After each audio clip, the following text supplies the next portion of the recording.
Hi there, I'm Emily, the Drone Angel, and welcome back to your one-stop shop for everything drone related. If you haven't checked out the first video in this two-part series, feel free to do so when you get a second if the topic interests you.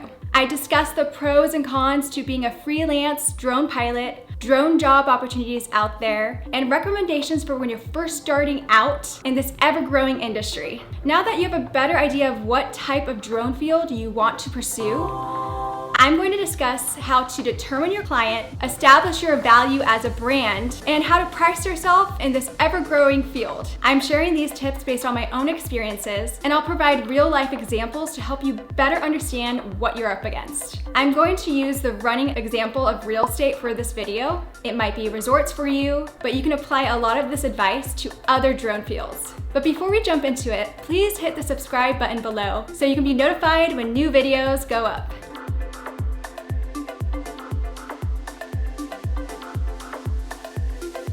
How do I get my first client? Great question, Kyle. I was recently asked this question on Instagram, and I'm excited to answer it today. I truly believe marketing plays a huge role in finding and keeping the type of clients you want. And I recommend starting out with a few healthy exercises to determine who you're selling your services to first. I suggest meeting with someone that works within the field for lunch or coffee and listen to the needs of the industry. For example, if you want to start droning in real estate, then meet with a realtor or developer. We all know someone that works in real estate, and if you don't, then find a local agent via LinkedIn and tell them that you're interested in helping them reach their business goals and ask maybe if they can meet for lunch or coffee. People have a hard time passing up a free lunch, especially when it comes to helping them with their business. You can also look into networking groups like Business Networking International, also known as BNI, that are huge on helping you find business in the long run. Networking groups like BNI are filled with people that work in the real estate industry that want to advocate for you. If they are social distancing, secure a Zoom meeting date and send them a $20 Grubhub gift card for breakfast snacks during your call. They can order what they want and you can listen to their needs. I can't stress enough the importance of listening to them. We all know that selling means security, but pilots can make the mistake of starting the sales process too early and start talking about themselves too much. Be optimistic, inquisitive, and find affinity, meaning ask questions, and if you can find something in common, that's a plus. Get to know them, just really listen to their needs. Listening to their story and building that relationship is key. After hearing their story, you can identify the problem and offer a solution. In the process, you're establishing a relationship that can mean more jobs. In the end, they just want to save money and make more money. Even if this person isn't the client you're going after, let's say it's just Margaret, she's a realtor that happens to be a friend, then no worries. You still want to leave on a good note. A lot of my clients were referred to me from another client. What's next? Okay, so you just had 1 to 3 meetings with peeps in the industry and you're now just wondering what to do next. To stand out from the rest of the drone pilots in your field, start by creating a profile of your ideal client based on those meetings. Ideal meaning that if you had to work with one client over and over again, who is he or she? What do they do? Who is their daddy and what do they do? What are they willing to spend? What are their needs? You might not be familiar with this game, but if you are, it's similar to how you create a character in the game Sims. You'll create a client with a name, age, career, salary, family, hobbies, etc. Write down who they are, where they live, and what they need in order to make their own business better. In the first video of this series, I mentioned that real estate and commercial real estate are great starting points if you're new to droning. If you're interested in starting with droning at, say, single-family homes, you need to create a profile for realtors. If you're interested in commercial real estate, then you need to create a profile for, let's say, a broker or maybe a large property developer. So make a profile based on one of these ideal clients, applying the needs of the industry that, let's say, Margaret or the other person you met with for coffee talked about. Here's another bonus example that's a bit different from real estate. If I'm going to Fiji anyways for fun and I want to make some money while there, I'll research resorts in the area. I'll review the content that they currently share on their website and social channels. Then I'll create a profile of someone that manages their social media. I'll find out who I should be talking to by doing my research on LinkedIn or cold calling the resort and asking for the manager's email or the email of the social media manager. Then I'll reach out to them to see if they are interested in the deliverables that I can offer. If I receive a positive response, I'll create a one-page proposal with deliverables that will add value to their business. Now I'm going to do a whole separate video on how to find clients, but for right now, just know that you will need to be actively approaching clients yourself in order to get business. at least until you reach the point where clients start coming to you because of your great reputation in the area. Once you have learned how to fly well and determine the type of field you want to pursue, figure out your end goal and the steps it will take to get there. You must learn how to run your business effectively. Find solutions that will serve your potential client. Just remember that the drone market is growing at a rapid pace, and you need to stay on top of the latest trends to keep up with it. Just don't dwell too much on the past or too far into the future. Figure out the problems that need to be solved now and create a unique product or service that is needed locally or somewhere you're traveling to. Let's talk about the money, the dough, the dinero, the gravy, the mega bucks, the big bucks. You know what I'm talking about. Determining your client will help you know what services to provide and how to price them. You will create somewhat of a set price list, but it will change based on the client, the money they make, and their needs. How many different types of services should I provide? You will determine your services and products based on the experience you have in the field and whether it fits your business model and lifestyle. Based on my own personal experience, I recommend starting out with a few different types of services and final products within your own niche. Don't overdo it when you're first starting out. If you want to dive into the world of real estate, you can provide photos and video of a site. You can also provide progress photos and video as a project is being worked on, as I did here over a year period for a commercial developer. I would visit the site on a bi-weekly basis with my hard hat on, jeans, and boots, and capture milestone content for them. Then when the project was completed, I delivered ground and aerial photos and a final video piece. Let's say you want to capture content for a golf management company, then some of your services could include ground and aerial videography and photography. Recently, a golf client of mine wanted a combination of still photography and a fully produced 60-second video with models.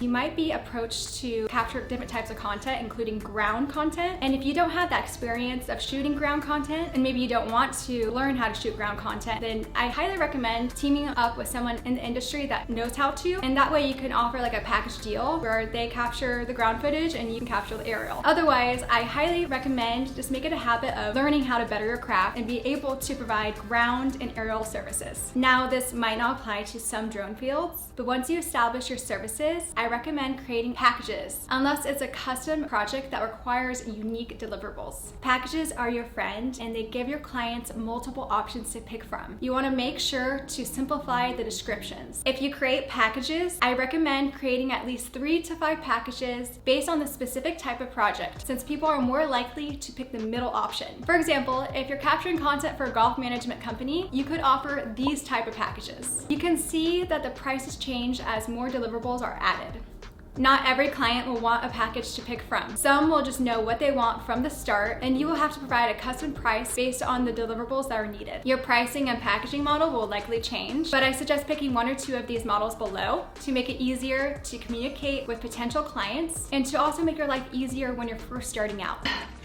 Okay, so how should I price myself for all different types of drone jobs? These costs act as a starting point for pricing the services that you provide. This includes the cost of labor, materials, and post-production work. If I'm droning a project, I include the time it takes to prep my gear the night before, the cost of travel, and even the time it takes to upload the content onto my hard drive. You want to account for this time that's taking you away from working on another project. You want to include these costs because you will resent your work if you don't, and your business will suffer immensely. Your time is precious. It does help make your life easier when the cost of goods are pretty much the same over multiple projects. Just take the time to calculate these costs. If you don't do this initial step, you will be hurting in the long run. I can attest to this when I first started my photography business about 10 years ago. I was so excited to get clients that I didn't take the time to double check my costs. Once you know that baseline cost of goods, you will then raise your prices. For example, when I first started droning commercial real estate, these were some of my prices for milestone sessions. Keep in mind that I was doing very minimal edits, and this pricing was tailored based on certain factors, such as living in Orange County, California,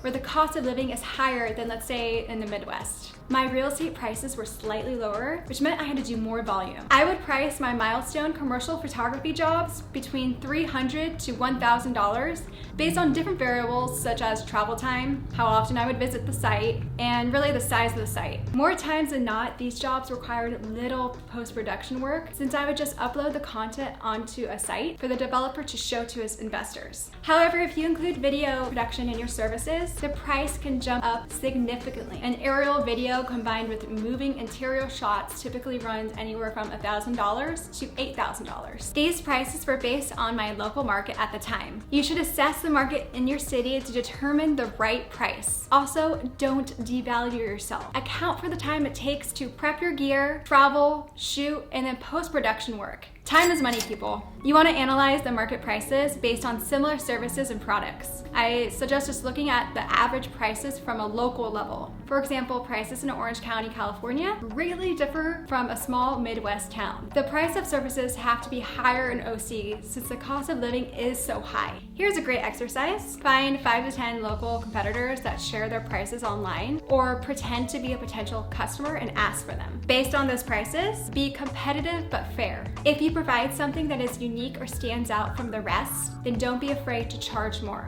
Because in the long run, it's easy to lower prices, but it's very difficult to raise them once they have been established. Also, you want to value your time and talent. If you have little to no experience in the field, then start your prices a little lower than the average and build a portfolio of work before raising them again. You can't demand high prices when your work doesn't match it. Your pricing is closely related to how much you can sell your authentic self, keep your clients happy, and ability to acquire referrals or testimonials from satisfied clients. In the end, you need to stand by your prices and believe in them. And it's okay to say no to jobs that aren't meeting your financial needs. Your time is money, and you devalue the industry when you price yourself too low. I hope you all took some valuable information from this video. Remember, before you price your services, you must determine who your client is and establish your value as a brand. If you're starting this business from scratch, you have to be aware that you're going to hear the word no a lot. Do not be discouraged. It will get better with time. Thanks so much for watching, guys. If you enjoyed this video, the biggest compliment to me is if you could share it with someone else that would also enjoy it.